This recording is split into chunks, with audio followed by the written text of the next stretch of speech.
Assalamualaikum warahmatullahi wabarakatuh. Perkenalkan, nama saya Muhammad Ardan Pracatama dari kelas MIPA 5. Dalam kesempatan ini saya akan mempresentasikan pelajaran fikih tentang fikih dan perkembangannya. Islam adalah agama yang Allah SWT turunkan ke muka bumi ini kepada baginda Nabi Muhammad SAW sebagai penyempurna dari agama samawi yang dibawa oleh Rasul-Rasul sebelumnya. Baik dalam hubungan manusia dengan Allah, hablum minallah, maupun hubungan manusia dengan sesamanya, hablum minan nas.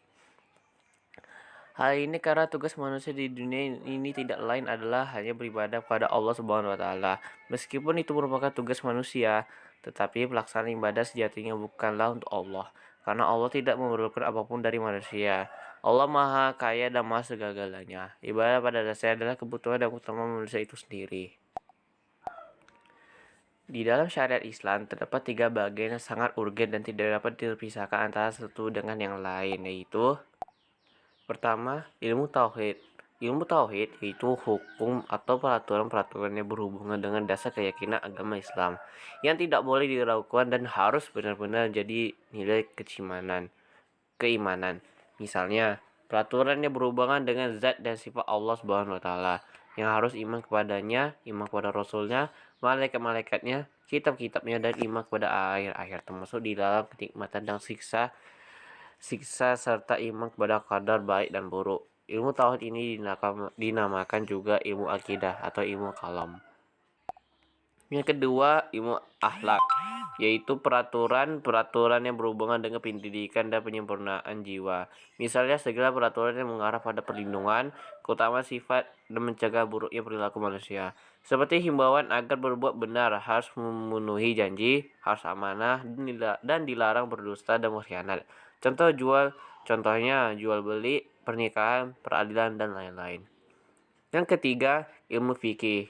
Ilmu fikih yaitu peraturan-peraturan yang mengatur hubungan manusia dengan Tuhannya dan hubungan manusia dengan sesamanya. Ilmu fikih secara terperinci terbagi menjadi 4 bagian, yaitu pertama, ubudiyah, yaitu menjelaskan tentang hukum-hukum hubungan manusia dengan Tuhannya. Contohnya, ibadah sholat, zakat, puasa, dan haji. Yang kedua, muamalah. Muamalah adalah bagian yang menjelaskan tentang hukum-hukum berhubungan antara manusia dengan sesamanya dalam berbagai transaksi finansial. Yang ketiga adalah munakalah. Munakalah yaitu bagian yang menjelaskan tentang hukum-hukum yang berkaitan dengan pernikahan dalam Islam. Dan yang terakhir keempat, yaitu jinayah. Jinayah adalah bagian yang menjelaskan tentang hukum-hukum perdata dalam Islam. Fikih adalah bentukan dari kata fikun yang secara bahasa berarti fahum amin.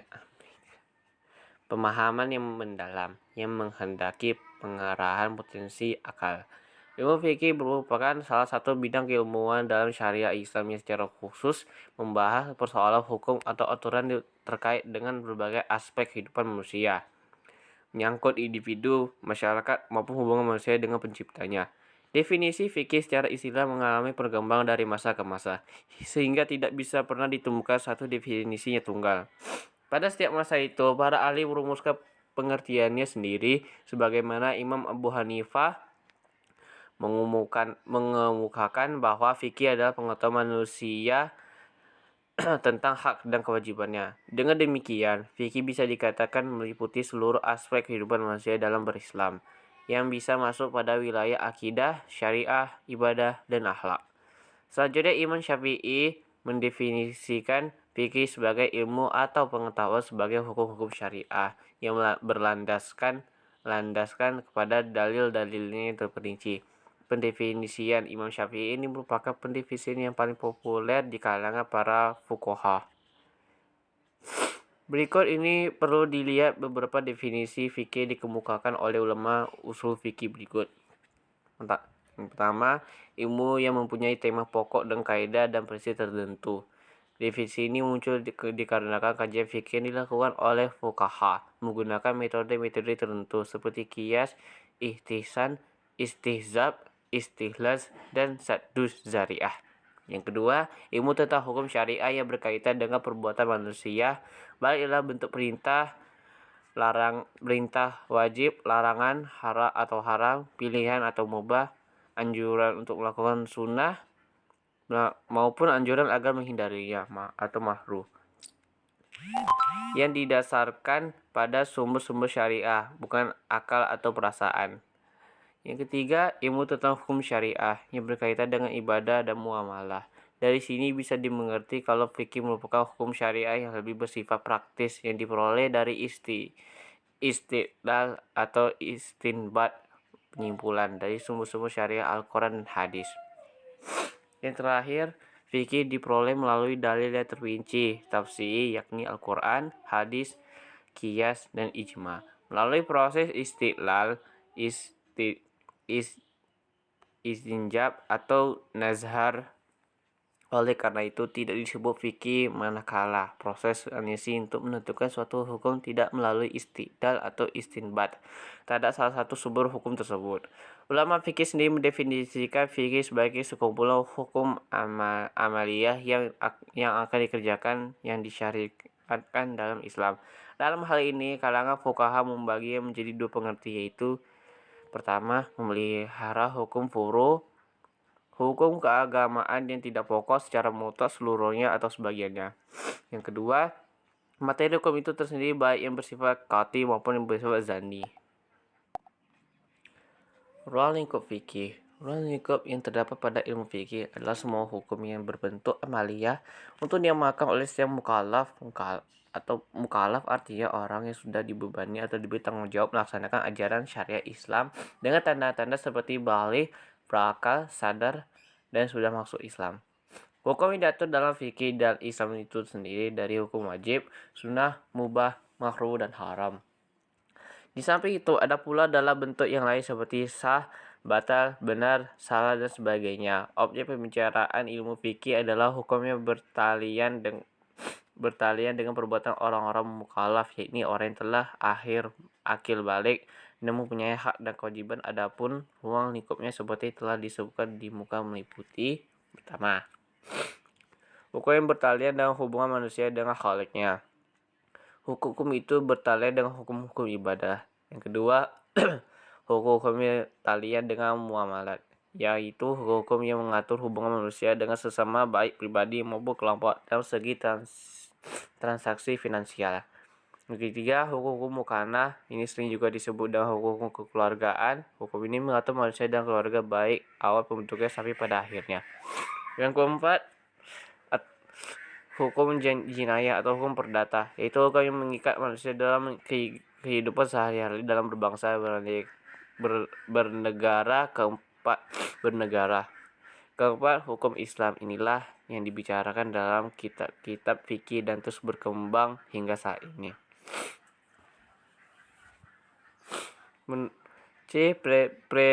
Periodisasi perkembangan ilmu fikih. Menurut Syekh Abdul Wahab Khalaf, perkembangan tarik al-tashri' atau fikih Islam terbagi menjadi 4 periode, yakni periode Rasulullah SAW, periode sahabat, periode tabi'in, dan periode taklid. Periode Muhammad. Tarikh syar'i Islam atau sejarah fikih Islam pada hakikatnya tumbuh berkembang di masa Nabi, karena Nabi lah yang mempunyai wewenang atas dasar wahyu untuk mentafsirkan hukum dan berakhir dengan wafatnya Nabi. Periode Nabi Muhammad SAW ini terbagi kepada 2 periode yang masing-masing mempunyai corak tersendiri, yaitu periode Makkah dan periode Madinah.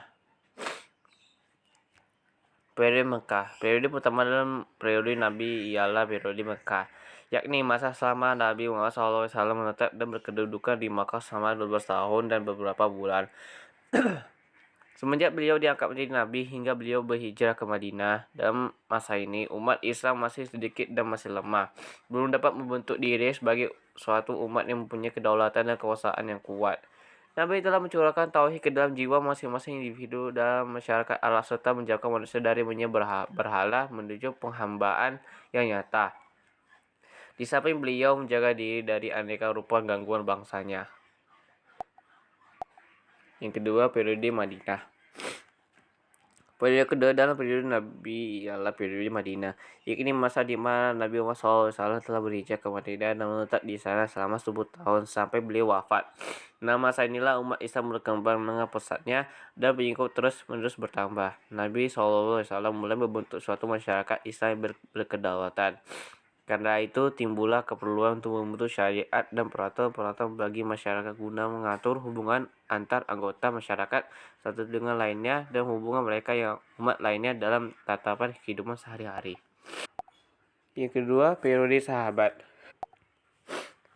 Periode kedua ini berkembang pada masa wafatnya Nabi Muhammad SAW dan berakhir sejak Muawiyah bin Abi Sufyan menjabat sebagai khalifah pada tahun 41 Hijriah. Pada periode ini, hiduplah sahabat-sahabat Nabi terkemuka yang mengibarkan bendera dakwah Islam. Pada periode ini juga wilayah Islam sudah semakin luas yang mengakibatkan adanya masalah-masalah baru timbul. Oleh karena itu, tidaklah mengherankan apabila pada periode sahabat ini pada bidang hukum ditandai dengan penafsiran para sahabat dan ijtihadnya dalam kasus-kasus yang tidak ada nasahnya. Di samping itu juga terjadi hal yang tidak menguntungkan, yaitu perpecahan manusia Islam yang bertentangan secara tajam. Yang ketiga, periode Tadwin. Pemerintah Islam pasca keruntuhan Daulah Umayyah segera digantikan oleh Daulah Abbasiyah. Masa Abbasiyah ini disebut juga masa Mujahidin dan masa pembukaan fikih. Karena pada masa ini terjadi pembekuan dan penyempurnaan fikih pada masa Abbasiyah yang dimulai dari pertengahan abad kedua Hijriah sampai pertengahan abad keempat ini muncul dalam usaha-usaha pembukaan al-hadis, asar sahabat dan fatwa tabi'in dalam bidang fikih, tafsir, usul al-fikih dan sebagainya. Yang terakhir, periode taklid. Sejak akhir pemerintah Abbasiyah, tampaknya kemunduran bertijihad sehingga sikap taklid bangsa Ansur tumbuh merata di kalangan umat Islam. Ini maksud dengan masa taklid adalah masa ketika semangat himmah para ulama untuk melakukan ittijah mutlak mulai melemah dan mereka kembali kepada dasar tasyri yang asasi dalam pengistinbatan hukum dari nas Al-Quran dan As-Sunnah.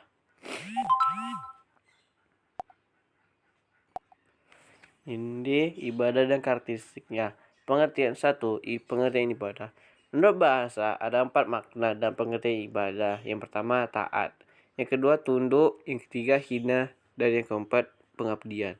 Jadi ibadah itu merupakan bentuk ketaatan, ketundukan, dan pengabdian kepada Allah. Di dalam Al-Quran, kata ibadah berarti patuh, tunduk, mengikut, menurut, dan doa. Dan pengertian sangat luas. Ibadah adalah segala sesuatu yang dicintai dan diridhoi Allah, baik berupa perkataan maupun perbuatan. Adapun menurut ulama fikih, ibadah adalah semua bentuk pekerjaan yang bertujuan memperoleh ridho Allah dan mendapatkan pahala darinya di akhirat. Yang kedua, dasar tentang ibadah Islam. Baik dinyatakan dalam Al-Quran adanya ayat-ayat tentang dasar-dasar ibadah sebagai berikut di bawah ini. Dan aku tidak menciptakan jin dan manusia melainkan supaya mereka mengabdi kepada aku. Quran Surah Az-Zariyat ayat 56.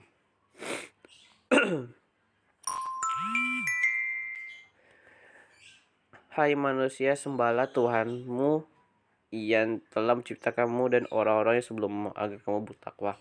Quran Surah Al-Baqarah ayat 21. Saya garis macam-macam ibadah. Cara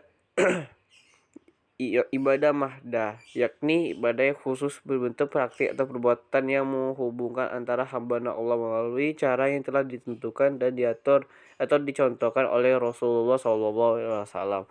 Oleh karena itu, pelaksanaan dan bentuk ibadah ini sangat ketat, yaitu harus sesuai dengan contoh dari Rasulullah seperti sholat, zakat, puasa, dan haji.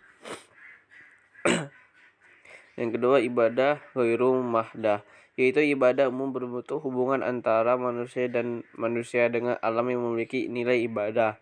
Ibadah ini tidak ditentukan cara dan syarat secara detail, diserahkan kepada manusia sendiri. Islam hanya memberi perintah atau anjuran dan prinsip-prinsip umum saja, misalnya menolong fakir miskin, mencari nafkah, bertetangga, bernegara, tolong menolong, dan lain-lain.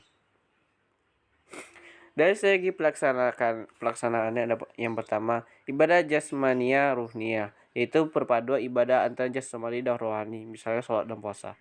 Yang kedua, ibadah ruhania dan maliyah, yaitu perpaduan ibadah rohania dan harta seperti zakat. Yang ketiga, ibadah jasmani, ruhania, dan maliyah. Jadi ibadah yang menyatukan ketiganya, contohnya seperti ibadah haji. Dari segi kepentingan fardi perorangan, ada suatu ibadah yang dalam pelaksanaannya tidak membutuhkan orang lain, seperti sholat dan puasa. Yang kemudian kepentingan ijtima masyarakat, ada suatu ibadah yang dalam pelaksanaannya melibatkan orang lain, seperti zakat dan haji. Dari segi bentuknya, ibadah dalam bentuk perkataan atau lisan seperti zikir, doa, takmid, dan baca Al-Quran. Yang kedua, ibadah dalam bentuk perbuatan, yakni seperti membantu atau menolong orang lain, mengurus jenazah, dan lain-lain. Ketiga, ibadah dalam bentuk pekerjaan seperti sholat, puasa, zakat, dan haji. Yang keempat, ibadah tata cara pelaksanaannya berbentuk menahan diri seperti puasa, iktikaf, dan ihram. Dan yang terakhir, ibadah berbentuk menggugurkan hak seperti memaafkan orang yang telah melakukan kesalahan terhadap dirinya dan membebaskan seorang yang berutang kepadanya. Prinsip-prinsip ibadah dalam Islam. Yang pertama, niat beribadahnya kepada Allah Subhanahu wa taala. Yang kedua, ibadahnya terus kepada Allah Subhanahu wa taala. Yang ketiga, kerasan untuk menjadikan Rasulullah SAW sebagai teladan pembimbing dalam ibadah. Yang keempat, ibadah itu memiliki batas kadar dan waktu tidak boleh dilampaui sebagaimana firman Allah Subhanahu wa taala. Sesungguhnya sholat kewajiban yang telah ditentukan waktunya. Quran Surat An-Nisa ayat 103. Yang kelima, keharusan menjadikan ibadah dibangun di atas kecintaan, ketundukan, dan ketakutan dan keharapan kepada Allah Subhanahu wa taala. Yang keenam, beribadah dalam keseimbangan antara dunia akhirat, artinya proporsional, tidak hanya semata-mata kehidupan akhirat saja yang dikejar, tetapi kehidupan dunia yang juga tidak dilupakan sebagai sarana beribadah pada Allah SWT. Yang ketujuh, ibadah tidaklah gugur kewajibannya pada manusia sejak balik dalam keadaan berakal sampai meninggal dunia. 5. Tujuan ibadah dalam Islam. Tujuan ibadah adalah untuk membersihkan dan menyucikan jiwa dengan mengenal dan mendekatkan diri kepada Allah SWT, serta mengharapkan ridho dari Allah SWT. Sehingga ibadah di samping untuk kepentingan dan sifat ukhrawi, juga untuk kepentingan dan kebaikan bagi diri sendiri, keluarga, serta masyarakat yang bersifat duniawi. Keenam, ketertarikan ibadah dalam kehidupan sehari-hari.